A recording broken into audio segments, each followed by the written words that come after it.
If you invested $1,000 in Bitcoin in 2013, you'd have over $600,000 today. The same $1,000 in the S&P 500? Around $3,000. So, what's the better investment? The wild world of crypto? Or the steady climb of stocks? Investing has changed.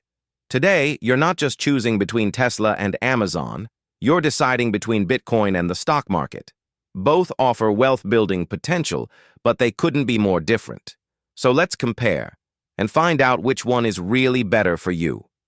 Here's the dilemma. Stocks are safe. They've been around forever. They pay dividends, grow slow but steady, and are backed by real businesses. Crypto? It's newer, riskier, and can 10 times your money in a month, or wipe it out overnight. So what do you pick? The stable long-term play, or the high-risk rocket ship? And let's not forget, some people have lost everything in crypto crashes. But others? They've retired in their 30s. This isn't just a financial decision, it's an emotional one. And in 2025, with markets evolving and tech booming, the decision feels more complicated than ever. Let's break it down. Stocks are shares of real companies. They're regulated, relatively stable, and historically return around 7 to 10% annually. They're perfect for long-term investors and people who value security.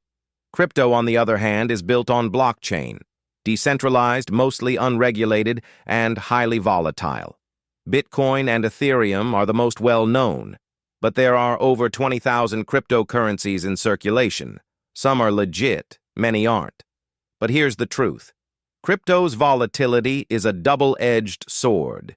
It can turn $100 into $10,000, or into nothing, faster than any other asset. Stocks won't make you a millionaire overnight, but they rarely go to zero. So the real question is, what kind of risk are you comfortable with? Now, let's talk real-world data.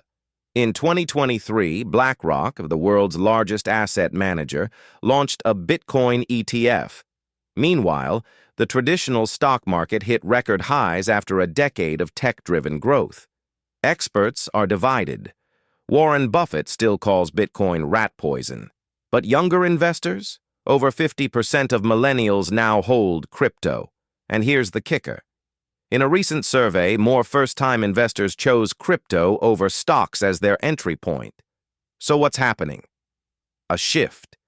Not just in how we invest, but in who is investing and what they value: speed, independence, decentralization. Stocks offer security, dividends, and time-tested returns. Crypto offers speed, risk, and explosive potential. There's no one-size-fits-all answer, but understanding both gives you the power to choose what fits your goals. So, what do you think? Are you team crypto or team stocks? Drop a comment below and let's compare notes. Please like and subscribe for more updates. This is Zero to Wealth.